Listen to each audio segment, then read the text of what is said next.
বন্ধুরা কেমন আছো সবাই? নিশ্চয়ই ভালো। তো খুবই টেনশনে আছি।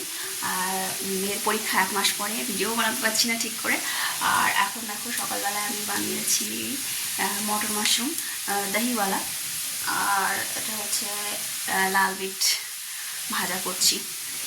তো কী হয়েছে, এখানে ছত্তিশগড়ের বোর্ডে চেঞ্জ হয়ে গেছে। 5 থেকে ক্লাস 5 থেকেই বোর্ডের পরীক্ষা হবে। তো আমার মেয়ে 5-এ পড়ে, সেই জন্য ওর খুবই চাপ, মানে খুব চাপ পড়ে গেছে, মানে প্রেশার খুব বেশি।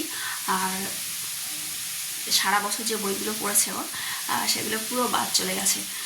1 মাস বাকি আছে আর পরীক্ষার, মার্চে পরীক্ষা। তো এই 1 মাসের মধ্যে নতুন বই, নতুন সিলেবাস, পুরো নতুন। এই 1 মাসের মধ্যে আমাকে ওকে কমপ্লিট করে দিতে হবে। বড় মানুষ তাই পারে না 1 মাসের মধ্যে পুরো বছরের বই পড়ে পরীক্ষা দিতে। আর একটা ছোটো বাচ্চা, প্রচণ্ড সমস্যায় আছি আর কি, টেনশানে আছি। এখন সারাদিন ধরে পড়াশোনাই করছি, আমি তারপর ওকে পড়াচ্ছি। ভিডিও আর এখন আর বাড়াতে পারছি না।